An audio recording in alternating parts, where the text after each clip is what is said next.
Hey guys, Iceluslol here, and today we've got BustedBoat on NA, and he's playing Lucian, and this is a Silver 4 game, I believe. I'm sorry, Bronze 3. Silver 4 was the last one, the Bronze 3 game. Okay, so for bot lane, we've got Morgana Lucian versus Caitlyn Thresh. This is an interesting matchup. I would say Caitlyn Thresh is the stronger lane in terms of like overall poke and stuff like that, but Lucian and Morgana is definitely the better all-in lane. So as the Lucian player, it's your job to not get poked out early here and just kind of play passively. Okay, that's actually pretty good. Nice. Wow. So really good play by this Morgana here.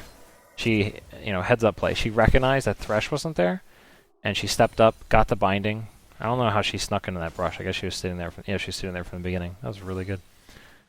And then you got a free Q on her, and you followed up really well. So that was fantastic. I mean, that's pretty much the best start you could hope for this lane, because she was just going to poke you mercilessly. So really good. Just speed this up. You got a little poke on Thresh.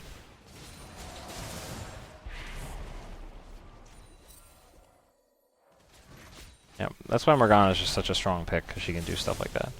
Okay, so you just need to avoid poke pretty much. You scale about as well as Caitlyn if you're looking at the overall scaling categories of like range, damage, and kite. So okay, so you took a lot of poke there. Basically, you let Caitlyn walk up on you when she had a creep advantage, so you want to not do that. Okay, you had to burn heal there. So yeah, again, you kind of that one wasn't really your fault because Morgana got hooked, but you tried to follow up. But again, you had a huge creep disadvantage. So either way, you lose. If you step up there and fight, you're just gonna get wrecked by creeps. If you don't run away, Morgana's gonna die. So that's probably the best outcome actually. Like you basically used your heal to make sure Morgana didn't die. So that's fine. You just need to not get hooked for the next 3.5 minutes. Or 4 minutes, sorry. Okay, well, you're brave. You're just auto-attacking Caitlyn here. So again, right now you're really low and you have no heal. Like, I would not be trading with Caitlyn. Okay, well, Morgana landed binding. So it ended up working out in the end. You weren't trading great with Caitlyn at all. You were trading negatively, I would say, like because you didn't have that much health. But Morgana landed a binding, and everything's okay. So it ended up working out. However, if you didn't have Morgana there, like if there was no super great all-in potential, like that quickly, then you could have continued to get chipped out in bad trades, and you would have had to back and stuff. So you stayed here really long, yeah, and you died. So like that's basically pretty standard greedy play. Like you had killed Caitlyn, and you stayed for no reason, and then you gave her a kill. So, and you lost a ton of XP and gold to the tower. So now the lane is basically even in terms of money, probably. You have a BF sword in lane, so you're a lot stronger, like itemization-wise, but it's still Caitlyn, so you should still be slightly concerned. But yeah, basically you want to avoid giving up free kills like that. And basically, if the enemy ADC recalls or is dead, you should recall. Or you will probably be dead, just like them. And that's just how it goes. Looks like Vi's going to ult you here. Oh, really good black shield. I think when Morgana when Vi ulted you, Black Shield wasn't even on you yet. Or it was almost on you. So, really good Black Shield by Morg. Okay, yeah, I mean, you're running here. I think that's probably the correct play, yeah. Oh, no.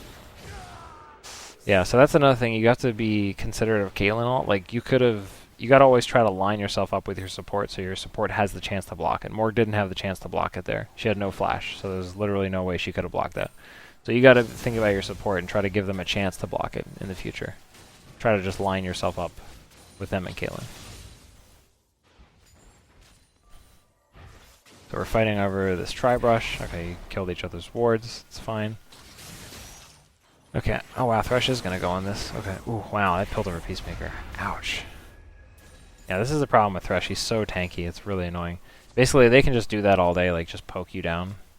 And it's really hard for you to do anything about it. Since you're the all-in lane, like we identified earlier, any poke they do and don't all-in you, they're going to win. But now they decided to all-in you, and I think they will lose, yeah. So there they decided to all-in, I don't know why, and they lost. So, good job. And you killed Caitlyn before Vi got down here.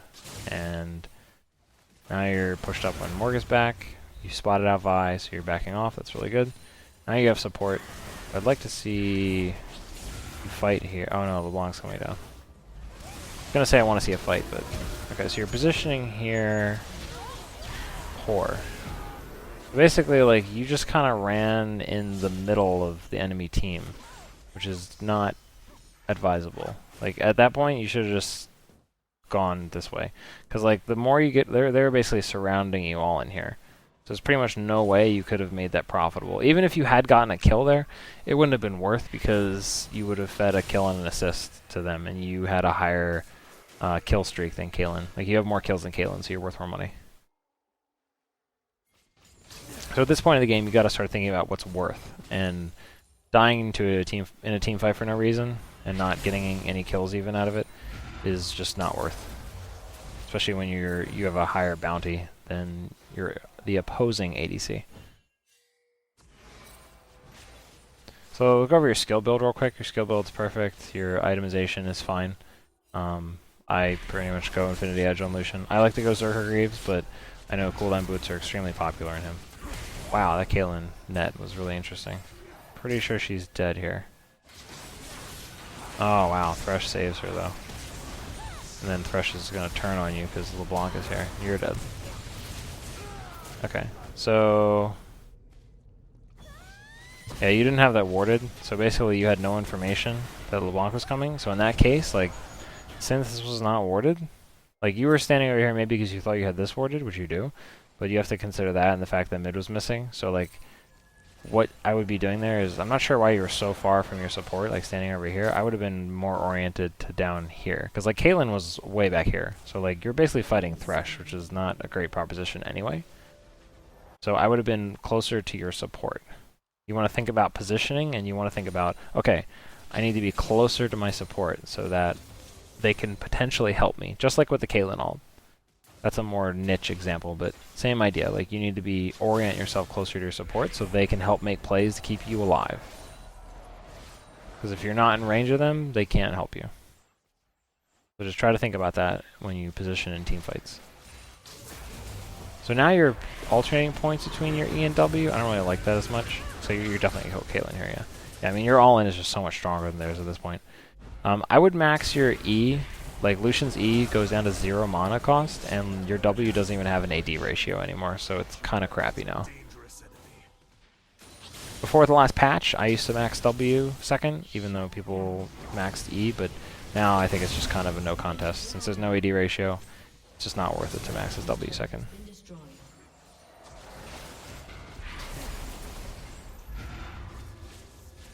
So yeah, I mean, really good job following up with Morg, though. Like, you followed up with Morg super well in all these fights. Your Morg is also super aggressive. Oh, you should have just kept going. I think you could get her anyway. Okay, good. So yeah, I'm not sure why you backed up there. Maybe you thought Vi was coming or something. But you have Tribrush warded. So, or you had a ward over there. I guess she could have come from this way, but... yeah, I mean, you're already committed at that point. All your stuff is on cooldown. You have no mana. Like, you might as well just... you could have just walked up and killed Caitlyn and dodged the hook. And you could have also preserved your flash, which might not matter right now, but it's still something to consider. Like, if you can get a cleaner kill and preserve one or more of your summoner spells, that's strictly better. So, just something to think about. You got the tower. Really good job. Got Infinity Edge, you're going for Youmuu's. That's fine. Youmuu's basically, like, you have to be really good with your ult, because the way it works is you pop Youmuu's and pop your ult, and your ult is based on your current attack speed, and Youmuu's boosts your attack speed. Oh, Warwick's going in. Okay, so I wouldn't have ulted there, because you were basically in melee range, like, ulting, which doesn't really make any sense, because Lucian ult is, like, 1600 range or something crazy. So when you're in that position, like, you want to just use your auto attacks and your abilities to cycle through your passive, Light Slinger, which will make you do a ton of damage. And then you could have attack moved past, because right there you stopped because you were in your ult, so like you couldn't attack move past him, past not him, past the Vi, I think it was. And then you would have had your ult still, and you could have potentially killed Caitlyn. Like, Thresh could have blocked it all, but you could have ulted fully on Thresh and maybe killed him with the help of your team. So. Okay, so you just kind of stay there with no support. At this point in the game, the death timers start to get really long, so you want to try to group up with your team. Oh. That could have been bad if I had ulted you and Zed ulted you. Okay, so Zed's still behind you, but it looks like he's not going to fight here, so...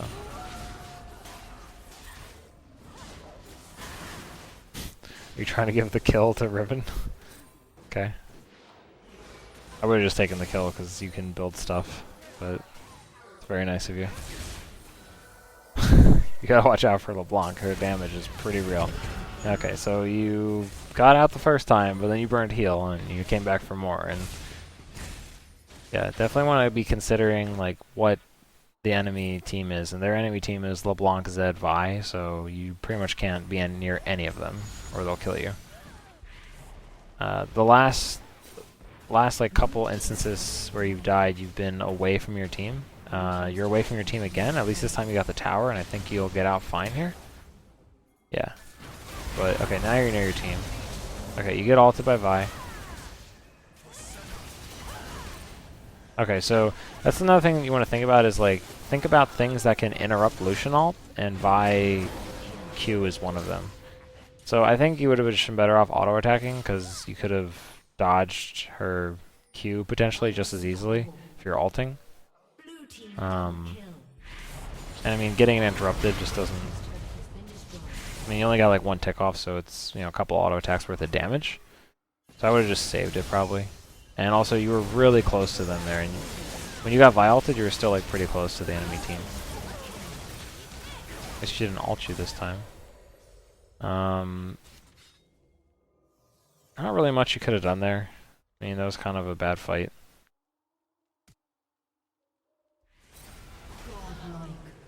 Okay. This LeBlanc is pretty godlike. So you're top. This is good. You want to try to just defend towers. Looks like Zed's bot.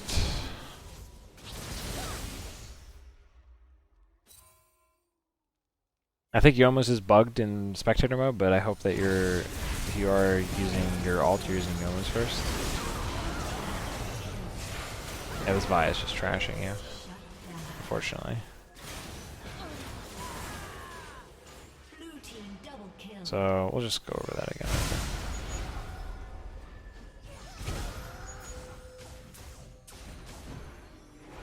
So yeah, I'm not sure what you were ulting there. You're like going into this fight with like half health, and there's a LeBlanc right over there that you can see. So I guess you're going for her. Okay. Yeah, see, that's not worth it because your positioning went from decent. Like here, you're still like way too close to LeBlanc, who you can see from Warwick's blood scent.